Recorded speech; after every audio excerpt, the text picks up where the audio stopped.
छोटीशी जरी गोष्ट त्यांच्याकडून घडलेली असली तरी तुमचा फोन जातोय आपला कार्यकर्ता आहे. विखेनगर दक्षिणला देऊ शकतात, तेलंके देऊ शकतात का? फकीर असलेल्या माणसाकडे फॉर्च्युनर गाडी आहे, फकीर असलेल्या माणसाच्या हातामध्ये 3-3 सोन्याच्या अंगठ्या आहेत, हे कसं शक्य आहे?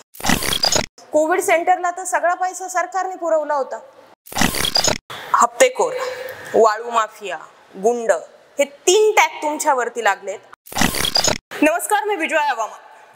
खासदार सुजय विखे पाटील यांची मुलाखत घेतल्यानंतर सगळ्यात जास्त जर डिमांड कोणत्या इंटरव्ह्यूची झाली असेल तर ती आपल्या दोघांची, की आता निलेश लंकेंना सुद्धा एकदा मुलाखतीसाठी बोलवा.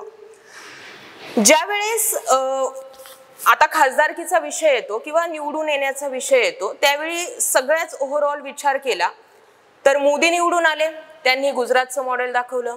उत्तरेकडील सुजय विखे पाटील दक्षिणेत आले, त्यांनी उत्तरेकडील मॉडेल दाखवलं. जर तुम्हाला खासदार व्हायचंय तर तुम्हाला पारनेरचं मॉडेल दाखवणं गरजेचं आहे. एकंदरीत या 5 वर्षाच्या कार्यकाळामध्ये पारनेरमध्ये काय काय विकास झाला? सगळ्यात महत्त्वाचं, पारनेरमध्ये अनेक रस्ते खराब अवस्थेत होते. त्या रस्त्यांच्या बाबतीत असो, पण एक सगळ्यात महत्त्वाचा मुद्दा तो इतका लक्षात येण्यासारखा नव्हता, पण त्यामुळं अनेक बेरोजगारांना त्या ठिकाणी MPC UPSCच्या अभ्यासिका बनवली. निघोजला एक 1.5 कोटी रुपयाची अभ्यासिका बनवली आणि कान्होर पठारच्या अभ्यासिकेचं उद्घाटन व्हायच्या आधीच काही मुलं अधिकारी झाले आणि अनेक मतदारसंघातील प्रलंबित प्रश्न आपण सोडवण्यासाठी त्या ठिकाणी प्रयत्न केले आहे. पाण्याच्या बाबतीत सुद्धा आपण महाविकास आघाडीचं सरकार होतो, त्यावेळेस बऱ्याच अंशी प्रयत्न केले. नंतरच्या कालखंडामध्ये सरकार गेल्यामुळे काही गोष्टीला टेक्निकल अडचणी आल्या, पण एक समाधानकारक काम माझ्या मतदारसंघामध्ये झालं. विरोधकांचं काय म्हणणं आहे यापेक्षा माझ्या मतदारसंघातील लोक विकासाच्या कामावर समाधानकारक आहेत. बरं, पारनेरमध्ये जेव्हा आम्ही लोकांशी बातचीत करतो त्यावेळी काही गोष्टींवरती आजही नाराजी जी आहे ती कायम आहे. म्हणजे फॉर एक्झाम्पल तुम्ही रस्त्यांचा मुद्दा मांडला की रस्ते झाले, पण एकंदरीत काही ठिकाणची रस्ते अजूनही झालेली नाहीयेत. पाण्याचा मुद्दा समोर येतो. आज जर जिल्हाभर आपण पाण्याचा विषय घेऊन चाललो तर मग पारनेरमध्ये पाणी आहे का, असाही प्रश्न या निमित्ताने उभा राहतो. त्यावर काय तुमचं मत? शेवट रस्त्यांच्या बाबत इतकी मतदारसंघामध्ये दयनीय अवस्था होती, ते बऱ्यापैकी आपण 1800 कोटी रुपयाचा निधी आणून ती म्हणजे 90-95% मतदारसंघातल्या रस्त्यांची अवस्था एक चांगल्या पद्धतीची आज परिस्थिती आहे. आणि 10% तर आम्हाला काम करायला संधी तरी किती मिळाली. मी आमदार झालो आणि कोविड आलं. कोविडमध्ये 2 वर्ष गेले, नंतर परत काही 1 वर्ष सत्तेच्या बाहेर बसावं लागलं. सगळ्या गोष्टीचा विचार करता म्हणजे चांगल्या पद्धतीचे कामं मतदारसंघामध्ये झालेले आहेत. सुजय विखे पाटील हे तर मान्य करायलाच तयार नाही की तुम्ही 2 वर्ष कोविडचे घेतले किंवा 1 वर्ष सत्तेत नव्हतं. ते तुमचा उल्लेख करताना डायरेक्ट म्हणतात तुम्ही 4.5 वर्ष सत्तेत होतात. ते काय म्हणतात यापेक्षा जनता काय म्हणते महत्वाची. तुम्ही ज्यावेळेस मतदारसंघामध्ये फिरता त्यावेळेस लोक तुम्हाला समाधानकारक काम झालं असं सांगणार. विरोधकांचं काम आहे, उलट त्यांना माझा थेट आव्हान आहे की तुम्ही 50-60 वर्षापासून तुम्ही या जिल्ह्यात आमचं नेतृत्व आहे असं तुम्ही छाती ठोकून सांगता. तुम्हाला साधे शासकीय मेडिकल कॉलेज करताना आलं, शासकीय शिक्षण संस्था उभ्या करताना आल्या. त्यापेक्षा दुर्भाग्य हे की जो नगर मनमाड रस्ता आहे, त्यांच्या घराकडे जाण्याचा रस्ता आहे. शिर्डी साईबाबा हे एक देशातलं सगळ्यात महत्त्वाचं देवस्थान म्हणून त्या देवस्थानाकडे पाहतो. शनी शिंगणापूर असो, त्या रस्ता सुद्धा त्यांना करताना आला. 5-6 वर्ष झाली रस्ता खांदून ठेवला त्याच्या अवस्थेत. त्या रस्त्यावर कमीत कमी 500 लोकांचा बळी गेला, 1000-2000 लोकांना अपंगत्व आलं. तो रस्ता करता आला नाही, त्यांनी काय विकासाचा गप्पा म्हणावा. ते म्हणतात नगर मनमाड रस्ता झाला नाही कारण स्थानिक आमदार टक्केवारी मागत होते. मी आणि प्राजक्त यांनी आम्ही जाहीर केलं होतं, आम्ही कुठे टक्केवारी मागितली होती. आम्ही त्यावेळेस सांगितलं होतं, आम्ही विधानसभा सदस्याचा राजीनामा असं जाहीर सांगितलं होतं. तो रस्ता कोणाच्या अखत्यारीत होता? तो राज्याच्या होता का केंद्राच्या अखत्यारीतला रस्ता होता. मी नगर पातळी रस्त्यासाठी मी उपोषण केलं आणि तो रस्ता पूर्ण पण झाला. मी त्या ज्या रस्त्यासाठी उपोषण केलं तो रस्ता पूर्ण झाला. त्यामध्ये माझा नगर मनमाड रस्त्यासाठी सुद्धा मी मागणी केली होती.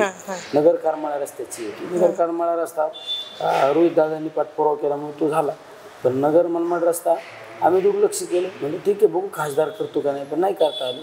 केंद्रातला रस्ता आहे, त्यामुळं राज्याचं काही संबंधित नाही ना. माझ्या राज्यातले काही रस्ते होते तर ते रस्ते आम्ही करूनच घेतो. किती विरोध झाला आणि काही झालं तरी ते नाकारतेपणा झाकून ठेवायचं म्हणून काहीतरी व्यक्तिगत टीका टिप्पणी करायची. बरं, सरळ सरळ म्हणजे थेट मुद्द्याला हात घालते, तुम्ही त्याचं थेट उत्तर देताल अशी अपेक्षा. हप्तेखोर, वाळू माफिया, गुंड हे 3 टॅग तुमच्यावरती लागलेत आणि त्या 3 टॅगच्याच मुद्द्यावरती आज पूर्ण नगर दक्षिण मध्ये प्रचार सुरू होतोय. पारनेरमध्ये नेमकं काय झालंय, का तुमच्यावरती हे 3 टॅग लागलेत? मी जर गुंडगिरी करत असलो तर मला लोकांनी ग्रामपंचायत सदस्य ते आमदारपर्यंत नेलं नसतं. आणि जर मी गुंडगिरी केली असती तर तुम्ही मी जे माझं निवडणुकीचं फॉर्म भरला त्यावर विवरणपत्र जे भरलं त्यावर माझ्यावर एक गुन्हा दाखल. तो कुठला गुन्हा दाखल आहे? शेतकरी आंदोलनाचा गुन्हा माझ्यावर दाखल आहे. आणि तो गुन्हा दाखल आहे, कांद्याचे भाव ढासळले त्यामुळे मी एक आंदोलन केलं, तो एक गुन्हा दाखल झाला. दुसरं हे जे म्हणतात ना आम्ही गुंडगिरी केली आणि MIDC संदर्भ जोडतात. मी 2010ला हांगे गावामध्ये सरपंच म्हणून कारभार हातात घेतला. त्यावेळेस माझ्या हद्दीमध्ये 2च कंपन्या होत्या. किती? सुपा MIDC मध्ये 2 कंपन्या होत्या. त्यासुद्धा स्थानिक लोकांनी वेगवेगळ्या बाहेरच्या लोकांनी त्या उद्योजक लोकांना त्रास देण्याचा प्रयत्न केला आणि मी त्यावेळेस लक्ष घातलं सरपंच असल्यामुळं. आणि मी काळाचे पावलं ओळखले. मला लक्षात आलं जर आपण उद्योजकांना संरक्षण दिलं, स्थानिक कामगारांना न्याय मिळवून दिला तर ही MIDC एक दिवस सगळ्यात मोठी MIDC असेल. त्याचं उदाहरण म्हणजे आज पुणे जिल्ह्यातल्या चाकण रांजणगावपेक्षा सुपा MIDC सगळ्यात मोठी झाली. म्हणजे आम्ही जर गुंडगिरी केली असती तर वाढला असता परिसर. आम्ही जर गुंडगिरी केली असती तर त्या ठिकाणी लोक भयभीत असते ना. फक्त आम्ही गुंडगिरी का करतो, आम्ही यांचं ऐकत नाही म्हणून आम्ही गुंड, असाच आरोप आहे यांच्यावर.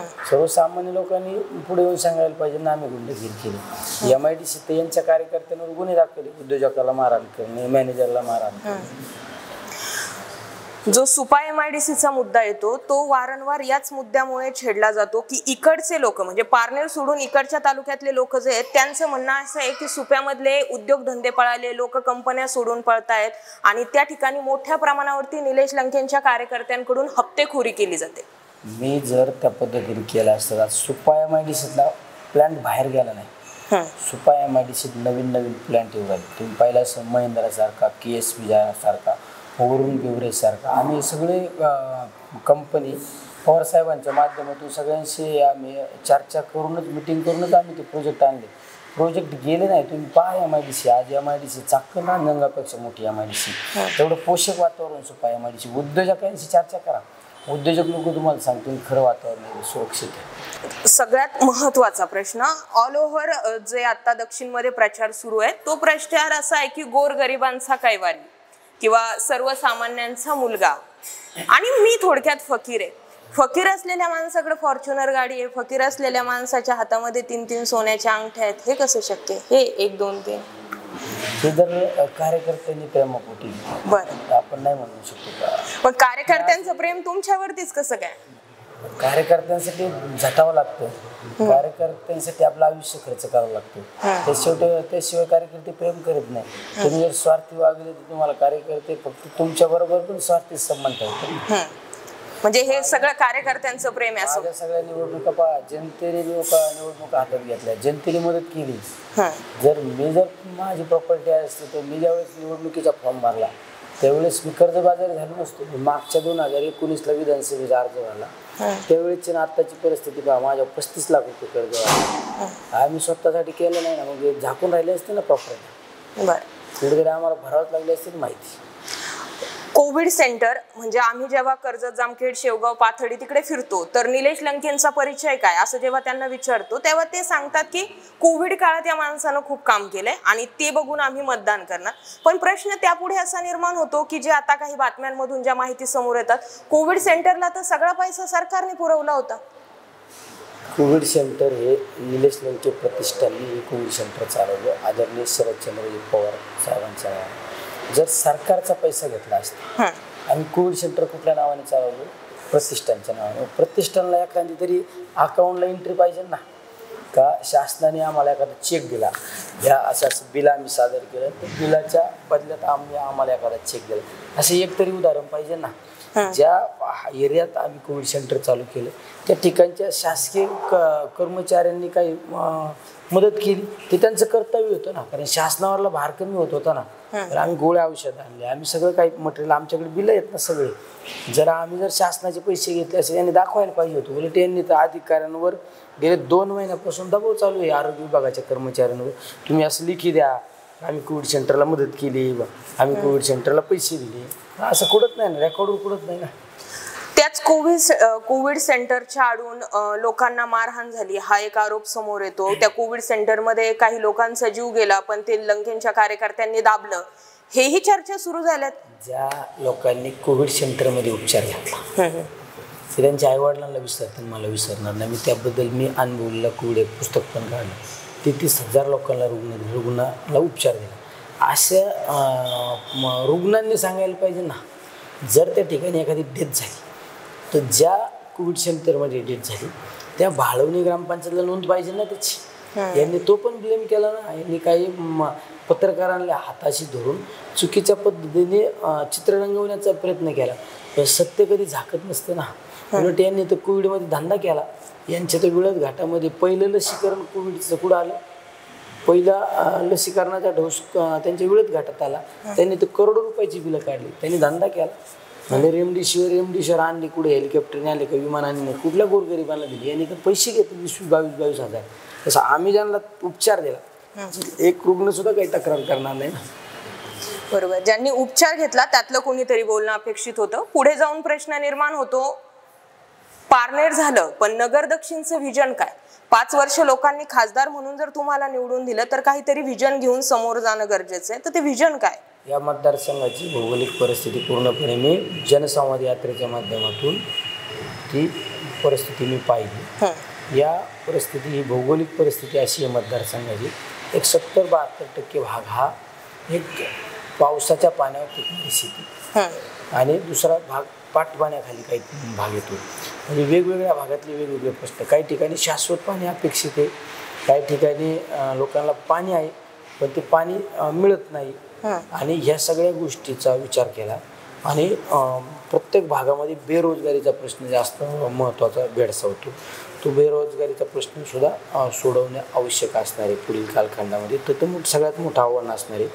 आणि शेतकऱ्यांच्या मालाला बाजारभाव होण्याची परिस्थिती, शेतकऱ्यांचा प्रश्न प्रामुख्याने मांडणं अपेक्षित असणार आहे शेतकऱ्यांसाठी. कारण आज कांद्याची परिस्थिती पहा तुम्ही, सोयाबीन असो, कपाशी असो, ऊसाची परिस्थिती पहा. त्याचबरोबरीने शेतीला जोडधंदा म्हणून ज्या धंद्याकडे पाहतो आपण, दूध धंद्याची काय परिस्थिती, बिस्लरीची बाटली घेतली आपण साधी ती 20 रुपयाला आहे आणि दुधाला रेट 22-23 रुपये. ही महाभयंकर परिस्थिती. त्यामुळे या परिस्थितीला आपल्याला तोंड देऊन माझ्या शेतकरी कसं सुखी होईल त्यासाठी प्रयत्न केला पाहिजे. नगर शहरामध्ये आला विचार केला तर नगर शहरामध्ये आजपर्यंत कुठल्याच प्रकारचे डेव्हलपमेंट आपल्याला पाहायला मिळत नाही. नगर शहरामध्ये तर लोकांचे नवीनच समस्या आमच्या समोर आल्या की भयमुक्त नगर, आम्हाला संरक्षण द्या, हे मुद्दे सुद्धा नगरमध्ये आलेले. त्याच्यामुळे वेगवेगळ्या भागातले वेगवेगळे प्रश्न आहेत. ते प्रश्न निश्चित आपण पुढल्या कालखंडामध्ये सोडवणार आहे. ज्यावेळेस विखे आणि लंके ही तुलना करायची ठरली तर समोरच्याला म्हणजे धनवान समजलं जातं, तुम्हाला फकीर. मला असं वाटतं की 50 वर्षांच्या राजकारणामध्ये त्यांनी तेवढं कमवलंय, 5 वर्षाच्या राजकारणामध्ये तुम्ही थोडंफार काय असेल नसेल तर कमवलं असेल. मग आता गरीब श्रीमंत ही लढाई का? मी 5 वर्षात कमवलं असेल, मी कर्जबाजारी झालो नसतो ना. आम्ही 5 वर्षामध्ये समाजाचं काम केलं. आज आमच्या प्रतिष्ठानच्या माध्यमातून तुम्ही जर पाहिलं तर 280 मुलांना आम्ही शैक्षणिक मदत करतो. त्याच्यातली 100 मुलं अशी त्यांना आईवडील येत नाही आणि त्याला कुठं शिक्षणाच्या बाबतीत कुठं लिमिटेशन नाही ना, तर तो मतदारसंघातलंच पाहिजे. कुठला जरी असला त्याला शिक्षणाची अडचण असेल तर आम्ही मदत करतो. आरोग्याच्या बाबतीत जर आमच्याकडे रुग्ण आला तो कुठला असला तरी आम्ही त्याला मदत करतो. उलट मुख्यमंत्री आरोग्य सहाय्यता निधी सगळ्यात जास्त महाराष्ट्रात जो कोणी आणला असेल तुम्ही आणला हे असं मी नाही सांगत. मुख्यमंत्री आरोग्य कक्षातल्या प्रमुखांनी त्यांनी सांगितलं. निलेश लंके तर अडाणी माणूस आहे, संसदेत काय बोलणार? म्हणजे सरळ मुद्दा काय तो तुमच्या लक्षात आला असेल, जो विखेंनी केलेला आरोप आहे इंग्लिश मराठी. त्यांनी आरोप केला माझ्यावर, इंग्लिश बोलता येते त्यांना. शेवट काम महत्वाचं असतं. तुम्ही कुठल्या भाषेत बोलता हे महत्व नसतं, पण काम किती. ह्या राज्याने अनेक लोकांना पाहिलं यशवंतराव चव्हाणासारखं पाहिलं, वसंतदादा पाटील या राज्यात नेतृत्व करून गेले. या जिल्ह्याचं पाहिलं तर दादा पाटील शेळके म्हणून काही काळ खासदार होते. बबनराव ढाकणे या ठिकाणी खासदार म्हणून केंद्रीय मंत्री म्हणून काम केलं. त्यांचं शिक्षण कमी होतं पण काम करण्याचा त्यांचा झंझावात होता. शेवट तुमच्याकडे इच्छाशक्ती किती, तुमच्याकडे प्रबळ इच्छाशक्ती पाहिजे आणि तुमच्याकडे व्हिजन पाहिजे. आणि ते दुसऱ्या मुद्द्यावर जर म्हणतात त्यांनी माझं शिक्षण काय, त्यांनी मी जे फॉर्म भरला ते फॉर्म वाचावा, माझं शिक्षण किती ते कळून त्यांना. किती आहे तुमचं शिक्षण? शिक्षण किती आहे? बरं, थेट पुढचा मुद्दा थेट बोलते. तुम्ही म्हणालात की डिपार्टमेंटचा कोणी माणूस असेल तर जा त्या PI ला जाऊन सांगा 10 मिनिटात तुमचा बाप येतोय. म्हणजे तुम्ही अधिकाराचा वापर, सत्तेचा किती गैरवापर करावा याचं उदाहरण आम्ही या निवडणुकीत पाहिजे. मी एखाद्या कार्यकर्त्याच्या हॉटेल चहा प्यायला जरी थांबलो तर दुसऱ्या दिवशी त्या हॉटेल मालकाला उचलून नेलं जातं. डिपार्टमेंटचा धाक दाखवून डिपार्टमेंटने उचलून नेलं जातं. आणि डिपार्टमेंटचा काही आमच्याकडे व्हिडिओ असे की तुम्ही जर पोलीस लिंकेनला जर मतदान केलं तर तुम्हाला आम्ही धंदे करून देणार नाही. नगर शहरामध्ये जर पाहिलं एका काही रॅलीत काही कार्यकर्ते आमच्या बरोबर जर दिसले, त्यांचं स्टेटस जरी दिसतं, आमच्या नालेगाव परिसरातले काही कार्यकर्ते एका कार्यक्रमाला माझ्याबरोबर होते. दुसऱ्या दिवशी स्थानिक पोलीस स्टेशनच्या PIने त्यांना उचलून आणलं, दिवसभर बसवून ठेवलं, दमबाजी केली. आमच्या एका राष्ट्रवादी पक्षाच्या पदाधिकाऱ्याला पोलीस प्रशासनाने उचलून आणून त्याला सांगितलं तू या निवडणुकीतून एक्झिट घे, काय तू या निवडणुकीतून बाजूला हो, तू जर नाही बाजूला झाला तर तुझ्या गुन्हा दाखल होईल, तुला 3-4 महिने आत राहावं लागेल. आणि हा पहा पालकमंत्र्यांचा फोन, काय सांगितलं, हा पहा पालकमंत्र्यांचा फोन. रामनवमी असताना सुद्धा मी तुमच्यासाठी पोलीस स्टेशनला येऊन बसलोय, जर तुम्ही या निवडणुकीतून बाजूला नाही गेले तर तुमचा गुन्हा दाखल होईल. हा धमकावण्याचा प्रयत्न केला जातो. दुसरा प्रकार, ज्या दिवशी प्रकार घडला त्या दिवशी राहुल धावडे नावाचा आमचा वकील कार्यकर्ता आहे, अजून काही कार्यकर्ते येस ग्रँड हॉटेलवर आमच्या जिल्हा प्रमुखाच्या हॉटेलवर थांबले होते. त्या ठिकाणी पोलीस प्रशासनाने जाऊन आमच्या कार्यकर्त्यांची झडती घेतली. राहुल धावडेंच्या आईचं ऑपरेशन होतं, त्याच्या खिशात 40,000 रुपये होते. किती? 40,000 रुपये ही वाटप होऊ शकते की कुठून? आणि एका कार्यकर्त्याच्या खिशात 20,000 रुपये होते. पोलीस कर्मचाऱ्यांनी त्यांना सांगितलं की तुम्ही लेखी द्या. काय लेखी द्या? का हे आम्ही निलेश लंकेंचे पैसे वाटत होतो आणि तुम्ही जर लेखी नाही दिले तर मग तुमच्यावर आम्ही गुन्हे दाखल करू, तुम्हाला जेलमध्ये टाकू, असा धमकावण्याचा प्रयत्न केला. कार्यकर्त्यांनी सांगितलं हे पैसे आम्ही हॉस्पिटलच्या कामासाठी आहे आणि जर वाटप करायचे ते 40,000 आणि 50,000 ही वाटप होत असते पुढे, हे त्यांना सांगितलं. पोलिसांनी शेवट त्यांच्या खाकी वर्दीचा धाक दाखवून त्या आमच्या कार्यकर्त्यांना उचलून 6 वाजता पोलीस स्टेशनला घेऊन गेले. रात्री 11-11:30 वाजता मी ज्यावेळेस फोन केला त्यावेळेस सोडलं. जो अधिकारी चुकीच्या पद्धतीने आमच्या कार्यकर्त्यांना किंवा आम्हाला जर त्रास देण्याचा प्रयत्न केला असेल त्यावेळेस आम्ही सुद्धा लोकप्रतिनिधी म्हणून आम्ही सुद्धा अन्यायाच्या विरोधात लढणारे कार्यकर्ते असल्यामुळे आम्ही त्या गोष्टी बोललो. आम्ही काही शब्द माघार घेणारे माणसं आहे का? आम्ही बोललो. आज पण त्या पोलीस प्रशासनात विचार केला तर आज पण बहुतांश पोलीस कर्मचारी एकदम माझ्या मैत्रीचे संबंधी. जर तुम्ही चुकीच्या पद्धतीने गैरअर्थ अधिकाराचा वापर करणार असेल, आमच्या श्रीगोंदा तालुक्यातल्या एका पोलीस कर्मचाऱ्याने सुट्टी होती, शिवपुत्र संभाजी महाराजांचं नाट्य लिंबी या ठिकाणी महानाट्याचे पास वाटप चालू होते आणि आम्ही ते पास वाटप बहुतांश शाळांमध्ये पास वाटप करीत होतो. ते पास वाटप करत असताना तो फक्त पोलीस कर्मचारी सुट्टी होता, तो शाळेत गेला आणि छत्रपती संभाजी महाराजांच्या इतिहासाबद्दल त्या मुलांना माहिती सांगितली. छत्रपती संभाजी महाराजांच्या इतिहासाला उजळणी दिली. त्या पोलीस कर्मचाऱ्याला सुद्धा निलंबित केले. हा पोलीस प्रशासनाचा हा गुंडाराज नाही का? पोलीस प्रशासनाचा गुंडाराज असला तरी त्या वर्दी मागे असणाऱ्या व्यक्तीचा विचारच होत नाही. वर्दीवाले शेवटी जवळ वरून आदेश येत नाही तोवर बोलत नाहीत. वर्दीवाल्याने राजकीय माणसाचं किती ऐकायचं हे सुद्धा. शेवटी ते डिपार्टमेंटल ना, वरतून आदेश आल्यानंतर ते खाली करणार काय? मी पण आमदार आहे, मी पण आमदार होतो. आम्ही कधी 5 वर्षाच्या कालखंडात कधी कोण गुन्हा दाखल करा, कुठल्या कार्यकर्त्याचं हॉटेल बंद करा आम्ही कधी सांगितलं नाही ना. पोलीस अधिकारी तो अधिकारी असतो. अधिकाऱ्याने कुठल्या पदाधिकाऱ्याचं किती ऐकायचं? तर तुम्ही एखाद्याचं आयुष्यच बरबाद करणार असेल तर ही चुकीची गोष्ट आहे ना. तुम्हाला खाकी वर्दी घेता आणि तुम्ही शपथ घेता ना, कोणावर अन्याय होणार नाही, कोणावर आमच्यामुळं कोणाचं अत्याचार होणार नाही, आणि गोरगरिबांना न्याय मिळेल हे तुम्ही शपथ घेता असताना तुम्ही त्या वर्दीशी बेईमानी करता ना. सुजय विखे पाटलांशी बोलताना त्यांनी म्हटलं की पारनेरचा PI 5 दिवस विमानामध्ये लंकेंसोबत फिरत होता म्हणून.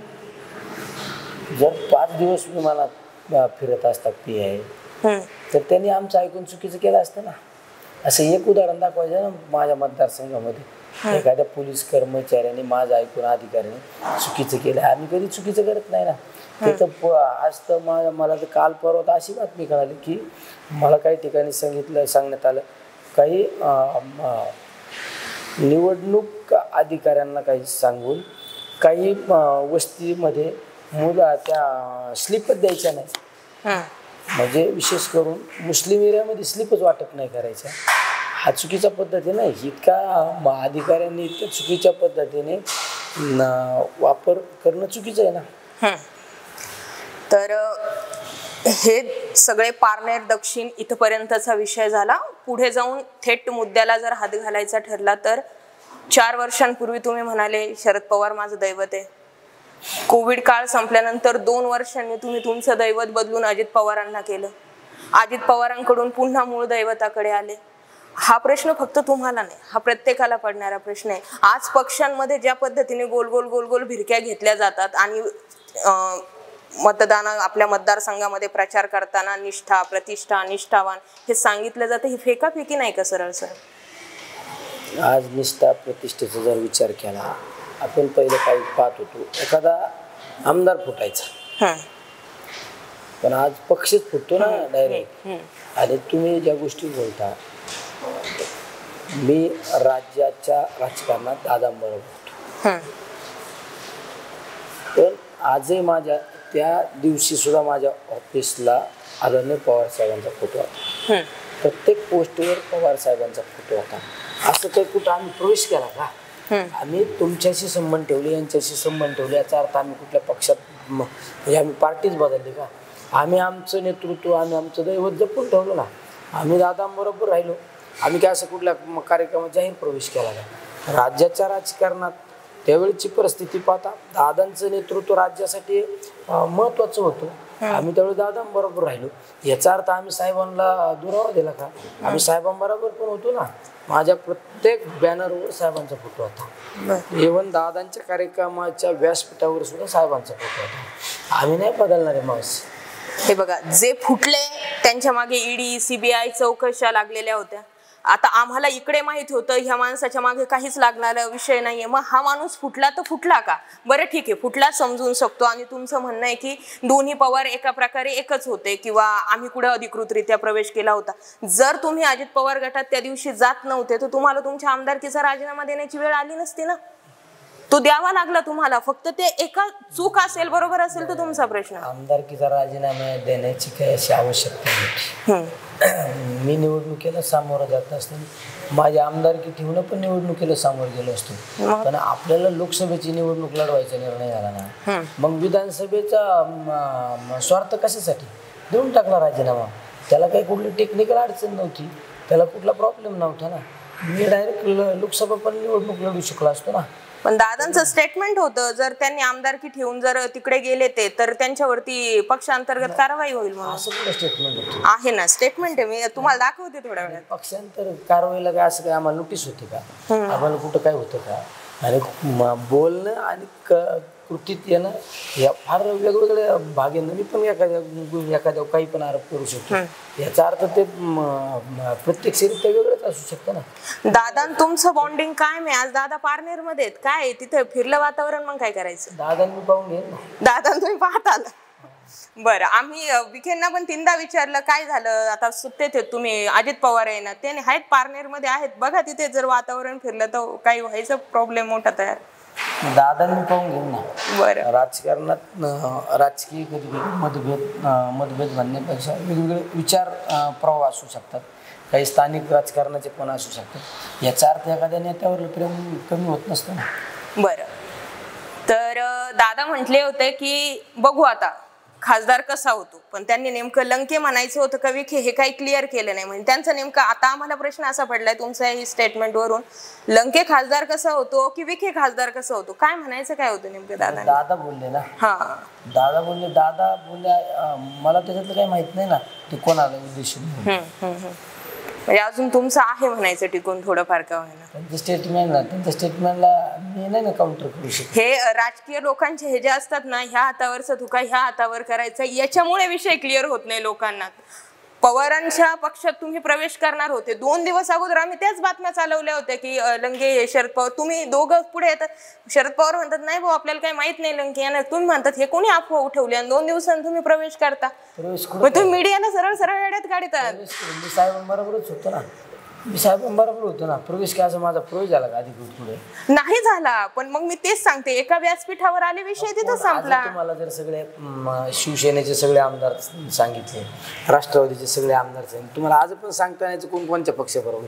हा, मग मी तेच म्हणते, तुम्ही सगळे बनवूनच मीडियाला बनवतात ना, म्हणजे मिळूनच बनवतात असंच म्हणता येईल. त्याच्या पद्धतीने सगळेच एकत्र असतात ना. विधान भवनात आम्ही पाहिलं अधिवेशनाच्या काळात कोण कोणाबरोबर या अधिवेशनात असायचं, दुसऱ्या अधिवेशनात कोण जवळचे पलीकडल्या बाकावर असायचे. बरं, कार्यकर्त्यांवर तुमचं विशेष प्रेम आहे, मी ते मान्य करते.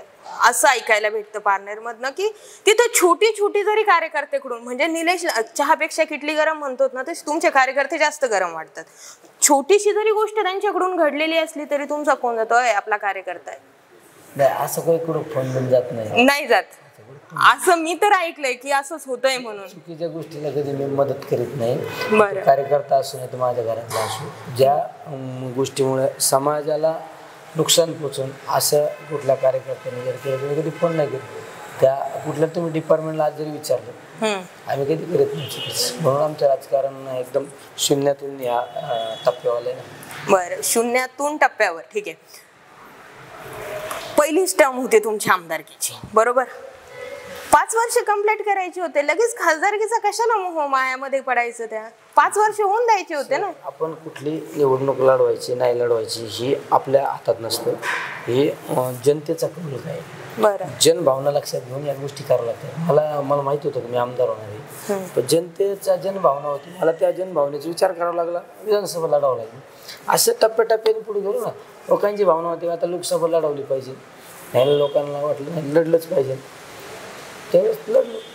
बरं, ही जी प्रोसेस झाली अजित पवारांकडून शरद पवार तुम्हाला अप्रोच झालते का तुम्ही शरद पवारांना झालते? काही कळलं नाही बरं का? अमोल कोल्हेंचं महानाट्य झालंय. सगळेच एकमेकाला अप्रोच होतो ना. अच्छा, सगळे अप्रोच म्हणजे काय आमचं काय नातं काय असं विभागलं होतं काय? म्हणजे मधल्या घडामोडींमध्ये जो घडतो तो सगळा टाइमपासच म्हणायचा का? की नुसतं हे इकडे तो तिकडे तो तिकडे, ज्याला जसं वाटतं त्यांनी समजून घ्यायचं तसं. बरं, हे मी जे सांगितलं ना, ह्या हातावरचा धुका ह्या हातावर करायचं, तसं काहीच बाकी. मी हा दुसरा इंटरव्ह्यू त्यांचा घेते, सेम मागच्या वेळेस विचारलं होतं विखे लंके होणार आहे का, म्हटले नाही भाऊ बघू तेव्हाचं तेव्हा. पुढे जाऊन तेच झालं.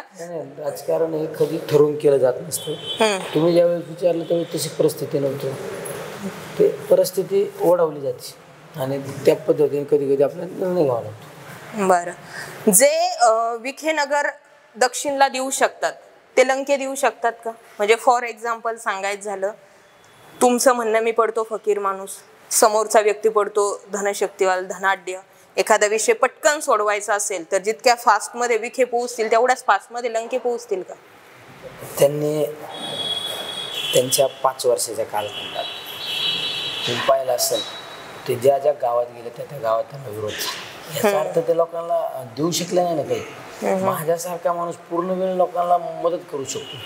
मी ज्या टप्प्यावर काम केलं, ते ज्या ज्या पदावर काम केलं त्या पदाला न्याय दिला ना. शेवट पोचणं असं काय, एखादा दणदांडगा असला तो पोचू शकतो आणि एखादा सर्वसामान्य असला तो पोचू शकत नाही, असं काही नसतं. शेवट काम करण्याची इच्छाशक्ती पाहिजे, विजन पाहिजे ना. विखेंच्याच कार्यकाळात उड्डाणपूल झाले, बायपास झाला, जवळपास रस्ते सगळे चकाचक त्यांच्या कार्यकाळामध्ये झाले, तरी तुम्ही त्यांना क्रेडिट द्यायला नाही को म्हणतायत? उड्डाणपूल मी काल एका सभेत सांगितलं, कैलासवासी या भागाचे माजी खासदार दिलीप गांधी साहेबांच्या कालखंडामध्ये 2018ला त्या उड्डाणपुलाची मंजुरी मिळाली. त्या पद्धतीने मी डॉक्युमेंट पण दाखवली ना.